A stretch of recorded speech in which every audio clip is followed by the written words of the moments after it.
Alright, so somebody wanted to see a video of this thing. This is my LiftMaster 2500B that I haven't shown for a little while. So, I'm just going to make a little video of this thing on the rail today, show you some things on it.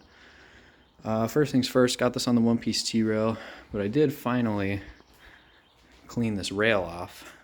There was a ton of grease and dirt and crap all over the rail from when I decided to grease the whole rail like 5 years ago. Yeah, you can see that rail is just disgusting.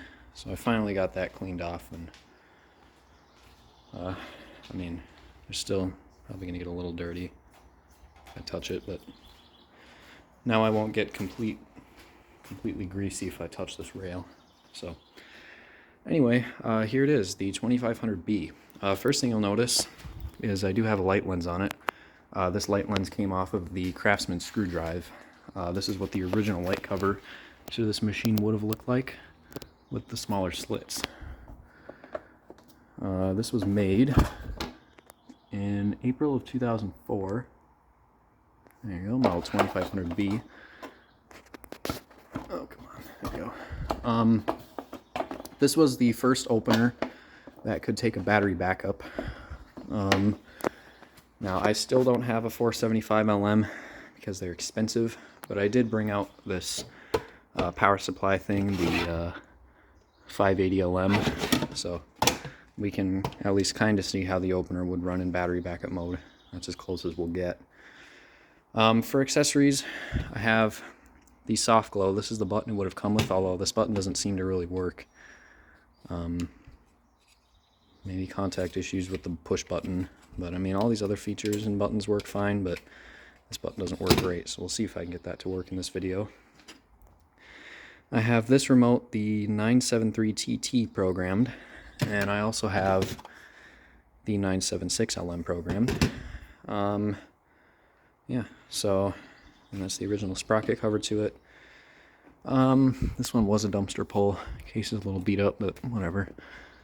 There's the back of this thing, red learn button, all your wires. The limits on this one are programmed just like the other machines. The original 2500, you would set, I believe you would set the up limit the same way you do on this, but then to set the down limit you actually had to close the door on a 2x4, which is kind of strange, but that's just how they did it back then. And I think the force on the original 2500 was set the same way, that you push the learn button twice and then run it. Separate these wires a little bit. Okay, anyway, what else? Well, I mean, this is definitely the quietest LiftMaster DC, or Chamberlain LiftMaster DC opener I have. Now, I don't know if this and the original 2500 shared the same motor. I'm kind of thinking they didn't. And then the 2500D and the 3500 used the same motor, which was a little bit louder than this one is. Why they switched the motors, I couldn't tell you. Probably just to be cheap. Yes, they would have done that even back then. Or I guess the only reason I can really think as to why they might have changed the motor is because of the soft stop on these. For some reason, the soft stop on this machine doesn't really work that great. I don't know why. It's not the smoothest soft stop. And I don't know if that actually has something to do with the motor, that the motor that's in these wasn't designed for the variable speed or something like that, or if it was a board, something in the board, I'm not sure. But, you know, this doesn't just happen to mine. I have seen other people's 2500s do the same kind of thing with the soft stop. So, but this one does still have the 24-volt motor in it, a little more powerful. They switched over to the 12-volt motor in the 3850s. So, anyway, we'll go ahead and run this a few times for you. Let's see if this wants to work. Yeah, this is probably why this button is cracked too, because there we go. So you have to push so hard to get that to work.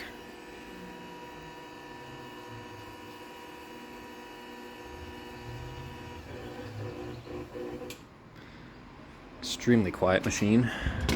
Alright, we'll run it down, step back, and we'll use the 973TT and get you an idea of the speed on this thing.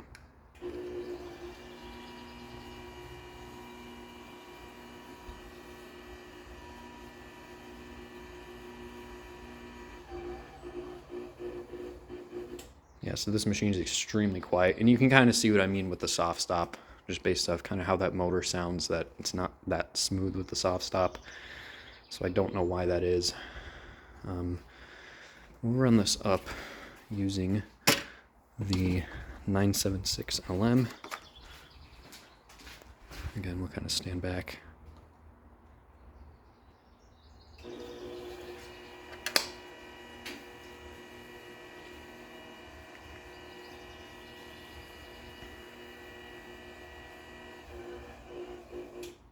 Just love how quiet this thing is. I can guarantee you that you will never unbox an 87504 and have it be this quiet. We'll give you a sensor test here. I'll loosen this up. Oops, and that just completely came off. Alright.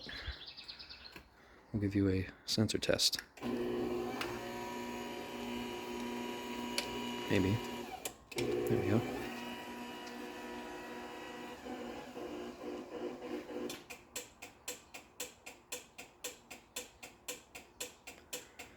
You can see this one actually doesn't have that little delay to it before it starts flashing the lights like the 3500s and 3850s and all those machines do. Just going to tighten the sensor back down. Alright, we'll run this down. Let's see if this button wants to work again. Oh, there we go. Now it's working just fine.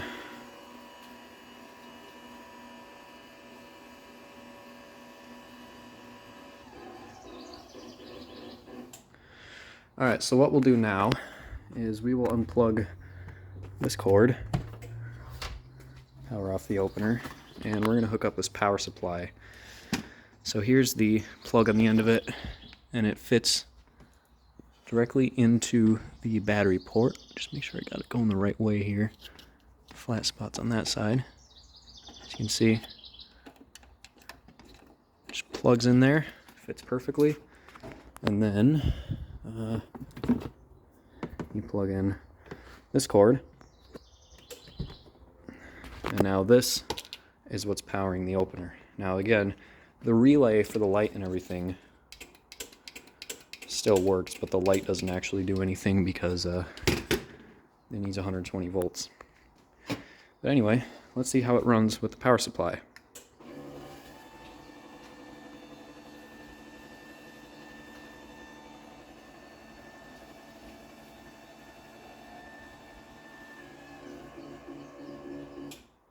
So it actually is, it's close to the same speed. It's a little bit slower, but this one's actually not that slow running off the power supply. And the soft stop was a little bit smoother as well. We'll run it down and then that's going to be it.